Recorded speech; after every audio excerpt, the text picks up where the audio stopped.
scoring again tonight. Yeah, it was a tough race, you know, because I was way back in probably 7th or something. And those guys were pulling away from me for a long time. And finally I got something going a little after the halfway mark, started working a little bit better. But, you know, it was fun. I had to work real hard for it. I'd rather have to do that than be out there just waiting for everybody. The track was changing a lot, so it was to my advantage to have to come from behind. Carr and Graham met again the following week on Carr's favorite track, the Peoria TT. Ricky is Mr. Springfield. Chris is the Prince of Peoria. Graham won back-to-back events at this historic track in '84 and '85. Carr won in '86 and had peeled off 6 wins and 8 starts there since. He led handily again in '93, determined to finally stop Graham's amazing streak of consecutive Grand National victories at 6 in a row. It was apparent throughout that Graham had his hands full. He eventually lost second place to pursuers Mike Hale and Ronnie Jones. 11 years after his disastrous trip over that backstretch jump, the win streak ended. No, it was fantastic. You know, it just I've been on a high for the last 2 months. It's just unbelievable. You know, just walking on cloud 9. Can't thank Johnny Goad, Danny Malfatti, everybody involved in our team enough. You know, Lisa has been with me, my fiance, and Jim Landis, Sarah, everybody. We've been on a cloud. I mean, it's been unbelievable. And you know, it's kind of good that it's over, but I'm ready to start another one at Rapid City. Indeed, Ricky won Rapid City, ran third at Dallas, won Indy, and came to Springfield with a chance to clinch his 3rd championship and write one more page in his record book for Grand National wins in a single season. Anytime you can get a record, it's really nice. You know, when Bubba Schobert and Scotty Parker were winning all the races back in the after I rode for Honda and everything, and you know, I saw those guys and I knew I could do it. You know, if things were going right. So it's a good feeling to get up there and pass, you know, Bubba in the standings and get up there with Scotty, or in the win standings, and get up there with him. So, you know, they're my buddies, so it's kind of a rivalry. 8 riders have 2 laps to go. They are in a bundle as they head into turn 1. Parker takes the lead. Graham with all that corner speed right on his rear wheel. Carr is 3rd.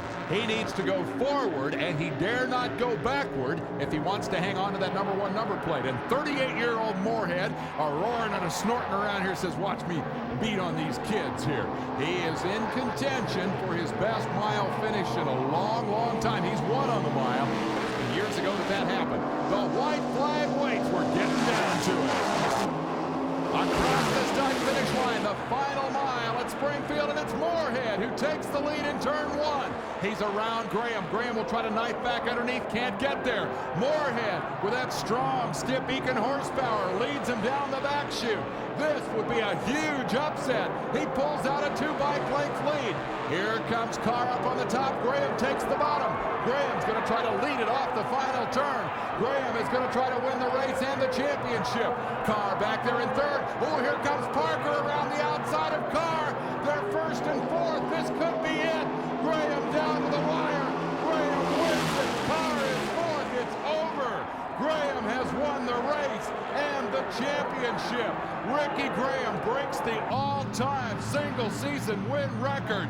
Ricky Graham completes the most incredible season in Grand National history. First came the excitement, then the emotion.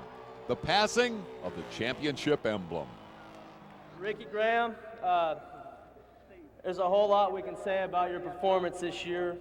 I know I got pretty sick and tired of seeing number 3 in front of me all year long, but I know that in 1994 that you're going to have a number 1 on your back, and we're going to be hunting your ass next time. I think I speak for all the riders in the pit area. We really admire the comeback that you've made in your life, the turnaround that you've shown and grown over the years. And I'd like to give you the number 1 plate off my spare motorcycle that was sitting in my pits today for a job well done on a great year, man.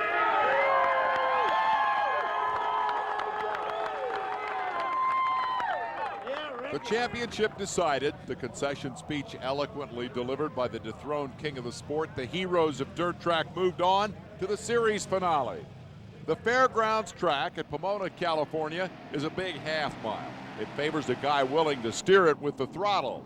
As this epic '93 season came to its conclusion, The only remaining question was how high Graham would leave the mark for generations of future hot shoes.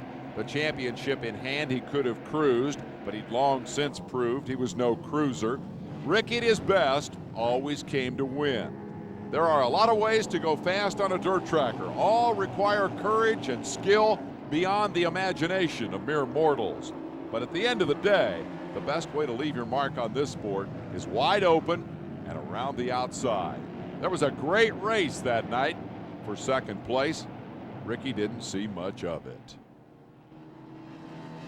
But up front, the real story of 1993, I find it remarkable that Ricky Graham had won a handful of half-mile races in his career, and yet he's dominated the half miles this season, and I'm sure you can explain in great detail the reason why that's true. God, I wish I could, because I don't have a clue. He's just got it all together. You're right.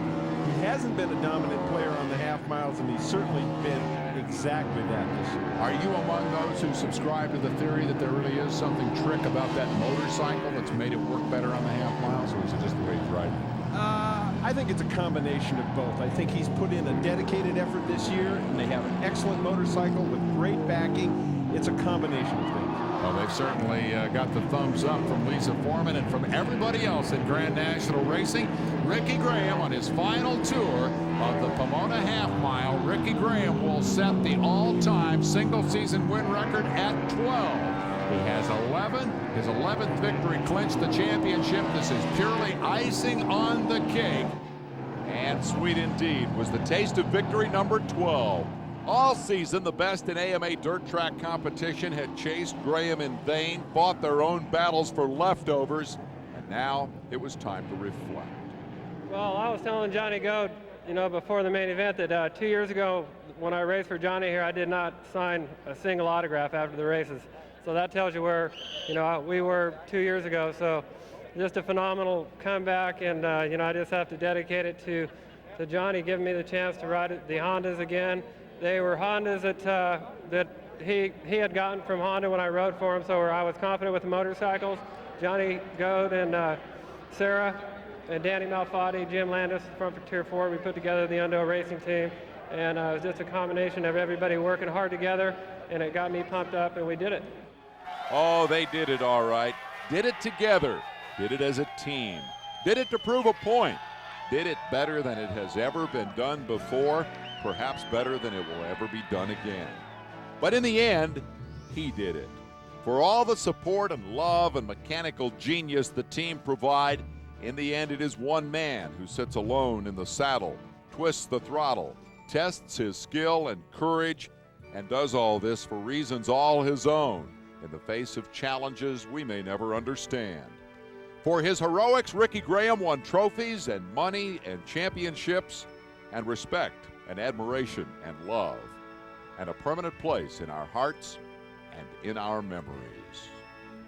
Kind of guy when it came to race day, all he wanted to do was get it on.